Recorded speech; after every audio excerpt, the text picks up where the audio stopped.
Okay, so let's begin. Hello, everyone. Welcome to the Charm++ interfaces session of this workshop. Our first speaker is Sam White, who is a PhD student in our group. He works in adaptive MPI, and that's what his topic is. So, whenever you're ready.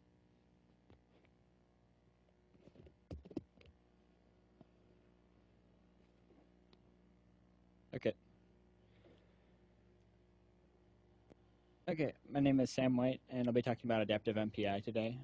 Just sort of a general overview, and then discussing some of our more recent work on AMPI. So the motivation for this work is that variability is becoming a big challenge for applications developers as we head towards exascale systems. And this comes in two forms, as Sanjay discussed earlier today.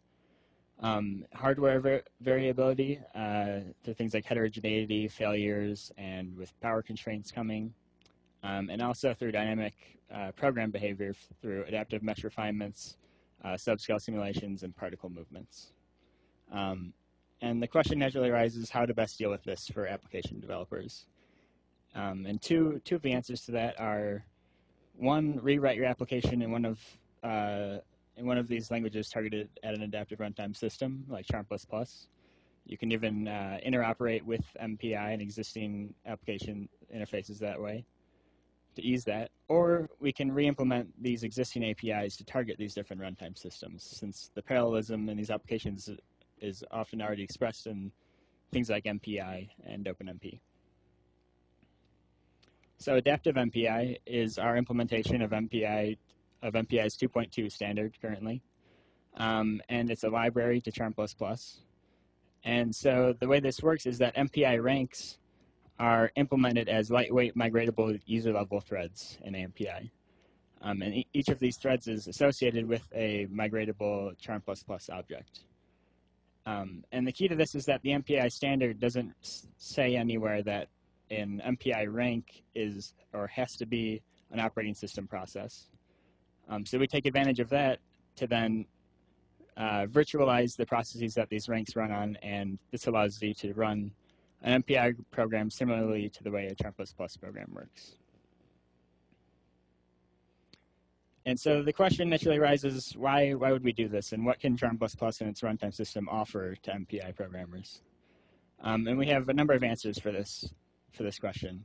And the main thing is that we can offer high-level features that Charm++ provides to applications in an application-oblivious or independent sort of way, so you don't have to re-implement these things in every application. So dynamic load balancing, over-decomposition via process virtualization, and automatic overlap of communication and computation, and then as well as fault tolerance and recently OpenMP runtime integration. So the way this works is that MPI programmers are already decomposing their problem domains into MPI ranks, and we're taking advantage of that fact to then over-decompose to make the program run with more ranks per node or core or hyperthread. And what this gives us is that it allows us to schedule these different ranks based on message availability, and also over decomposition gives us the benefits of better cache utilization, communication overlap, and more things I'll be talking about. The only real issue with this that I won't talk about too much today is that when you over decompose to multiple ranks in the same operating system process for an existing MPI application, now once you've done that, all of the MPI ranks share the same set of actual global and static variables. So you do have to transform your code to only use non-mutable global static variables, or you can also use some of our existing compiler support to automate this privatization. So the question naturally arises, once we have these multiple MPI ranks for core, how do we best schedule them? And the Charm++ answer to this is through message availability or message-driven execution. So we let whatever MPI rank has a message for it execute next, and we let the runtime system make this decision. So here we have an illustration of two processes and a bunch of ranks on each one, and you can see that as one MPI rank hits a blocking MPI call, such as a wait or a receive or some kind of collective, or a blocking collective, then we will context switch to another one, and we can overlap the communication of one rank with the computation of another rank on the same core. And so this is Sanjay's illustration from earlier, but we adapt it for AMPI, and we see these multiple AMPI ranks.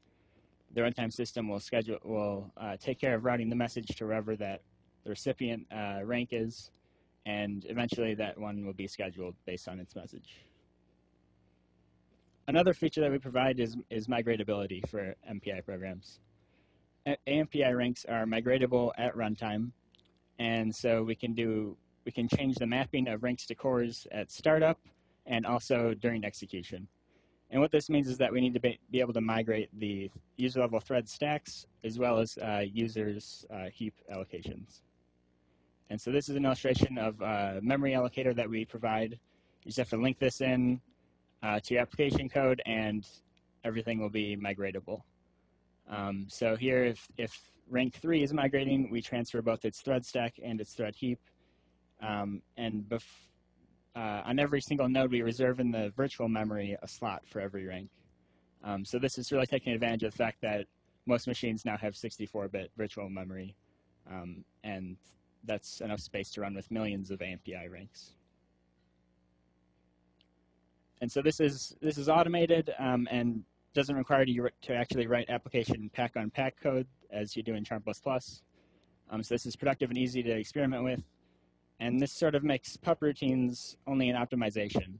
So if you want to run on a Blue Gene queue, you do need to write pup routines because they only have 32-bit virtual memory. And you can also do some performance optimization with pup routines to only migrate data that will actually be used after a migration.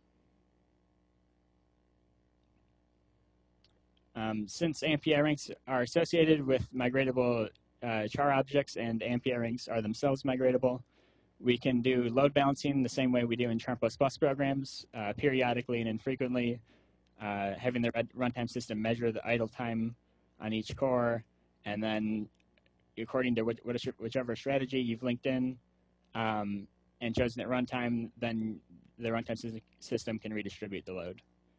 And so application developers can use the existing load balancing schemes, or they can write their own and plug them in easily.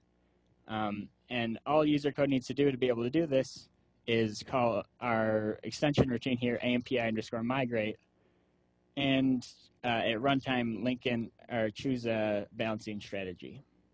So this here shows running with 100 on 100 cores with, say, 1,000 ranks, and then we're doing balancing periodically with this.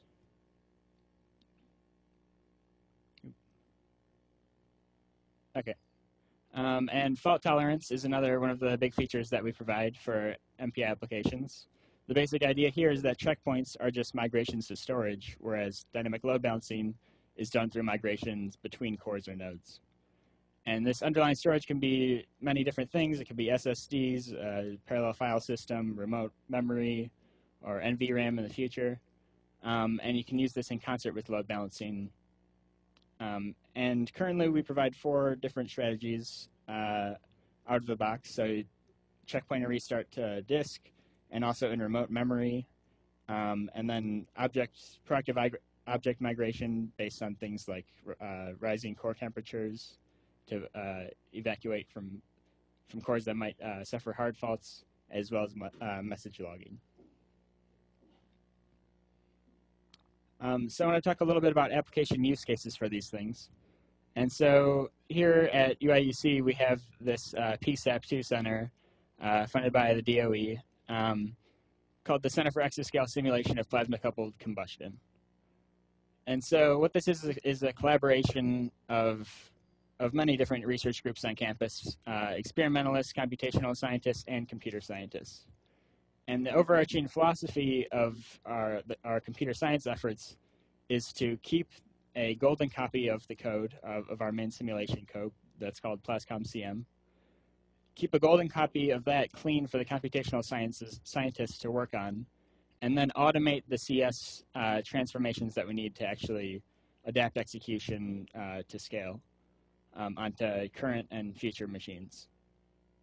And so there's a suite of tools. There's a JIT compiler, and there's other tools that allow the computational scientists to just annotate the code and keep this golden copy clean. And AMPI fits into this nicely because we already have, when the center started, we had 150,000 line Fortran 90 MPI code. And we've removed the global variable so it can now run on AMPI. And this gives us the benefits of over decomposition and, as we'll see in a second, fault tolerance. So this just shows some of the over decomposition benefits. Here you see that the AMPI performance is just slightly worse than MPI when running with one rank. This is on, this isn't shown, but Mustang at Los Alamos. But if we over decompose, we see some benefit to getting better cache utilization and also overlapping the communication and computation. Another nice thing we can do with this is checkpoint restart based fault tolerance without having to have the computational scientists write a bunch of code for it. And we can actually do this online. So this is a demonstration of our online fault tolerance. So if every 100 iterations or so we decide to checkpoint, and then somewhere we suffer a hard fault, the runtime system can detect that failure and recover from it and launch the ranks that were on the failed core on an existing core that has not gone down. One problem with this is that once we resume execution, here we say we're running with 8 AMPI ranks per core. Now one of the cores has 16 AMPI ranks because it has all the ranks from the failed core. But after we resume execution, we can just say run a load balancer a couple iterations after recovery, and this way we can sort of smooth out those recovered ranks and distribute them to different cores. And this is done using the double in-memory checkpoint scheme, which we can see here is scalable. The only downside to this scheme is, of course, the memory usage. We have to be able to store our own application memory as well as a checkpoint from a remote core. And so that's sort of one of these things we'd like to automate with the runtime. Have the runtime say, oh, you're using less than half of the available memory. We'll do the checkpoints in memory, and if you're using more than half of it, the available memory, then we can just put those to disk. And the nice thing about this for XPac and the computational scientists there is that there are only a few lines of code needed to PlasCom-CM to actually support this. Next, I'll be talking about a proxy application from Livermore called Kripke, which is a mini app that does deterministic particle transport. And it's based on a real deterministic transport code at Livermore.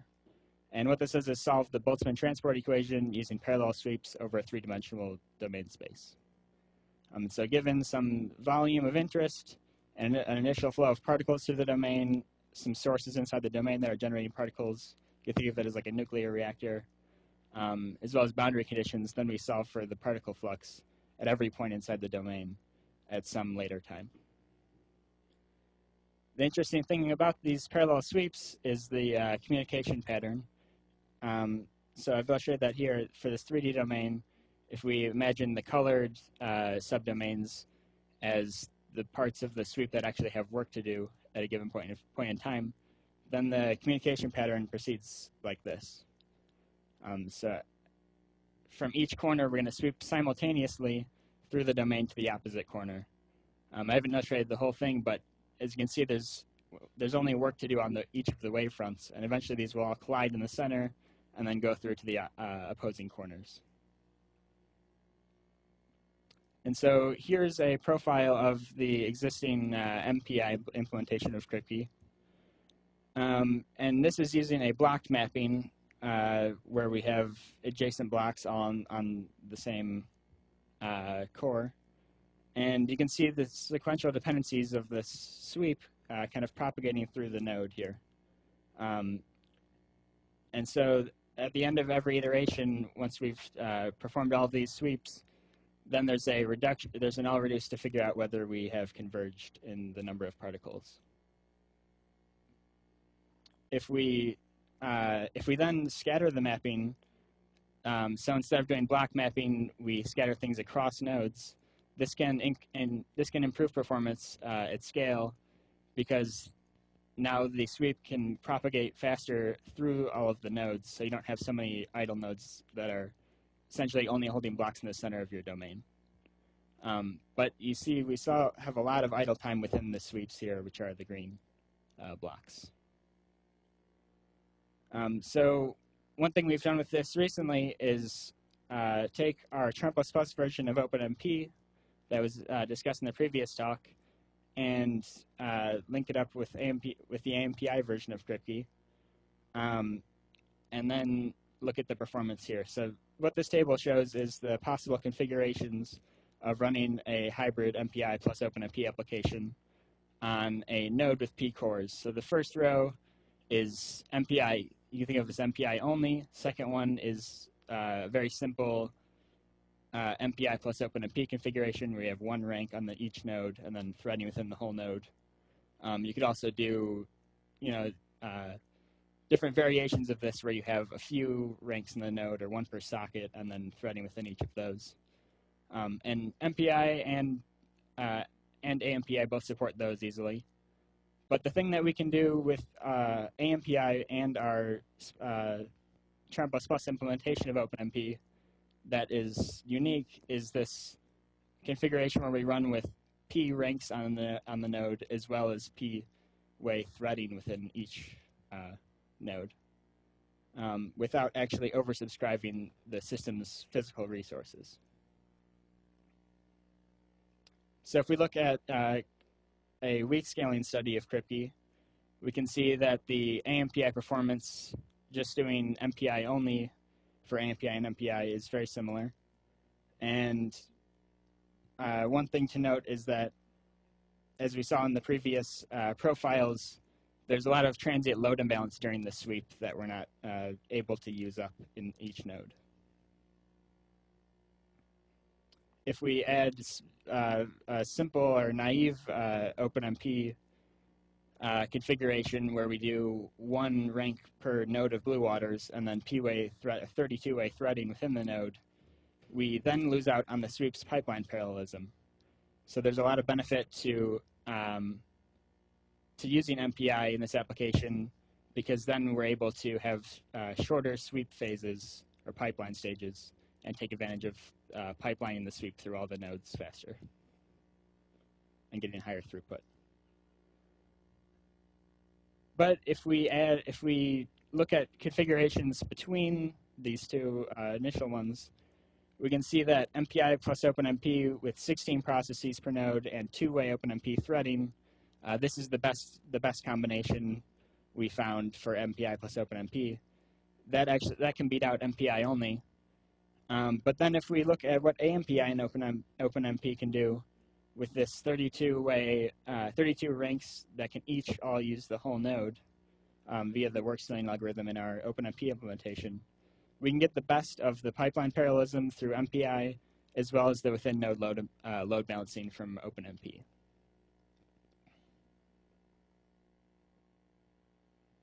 Okay. And then I wanted to talk a little bit about the recent work we've done in AMPI. So you'll hear later today that we're planning on releasing Charm++ version 6.7.1 in the next couple of days. And while this is a bug fix release for Charm++, for AMPI, it's a feature release. So we've made a few changes. AMPI extensions were previously prefixed with MPI underscore, which sort of pollutes the MPI namespace. We've now renamed all of our extensions to be prefixed with AMPI underscore. And we've added a lot of MPI features over the last few months. So we are missing about 22 APIs from MPI 2.2 standard, and we've also added over 15 routines from MPI 3.1 for the non-blocking and neighborhood collectives. So we're working hard on improving the conformance to recent MPI standards in AMPI. We've also done improved the performance for MPI test and wait routines, and our AMPI compiler scripts are now more compatible with AutoConf and CMake build systems. So you can just say, in most cases, you can just say, you can just set your environment variables to point to AMPI CC, and it'll just work. Ongoing work, we're still working on MPI 3.1 conformance. There's a lot of different features there for the one-sided interface that we have to implement. And we're looking at implementing our existing RMA routines using true RDMA. Currently, AMPI's one-sided interface uses distributed features to implement the one-sided interface in MPI. And we're also looking at some more optimizations of AMPI plus OpenMP for our implementation, exposing more things to the application developers and passing more information between AMPI and OpenMP. So in summary, AMPI provides high-level features from Charm++ and its runtime system to pre-existing MPI applications. The only change necessary to benefit from this is to eliminate the use of global and static variables that are not mutable from your application. And then you can benefit from things like over-decomposition, dynamic load balancing, fault tolerance, and our advanced OpenMP runtime integration. Thanks.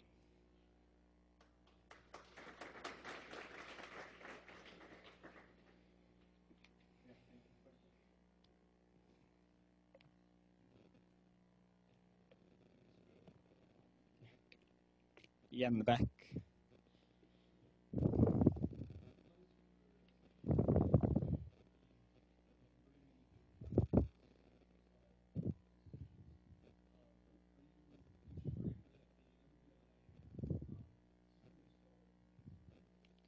Yeah, so we have, so what we do is we block on MPI synchronous calls, and we'll wait for a return call if necessary.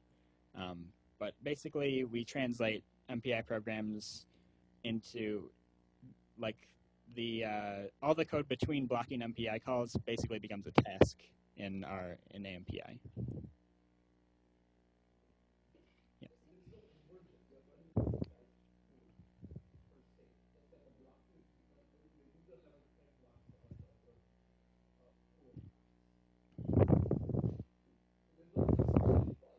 Yeah.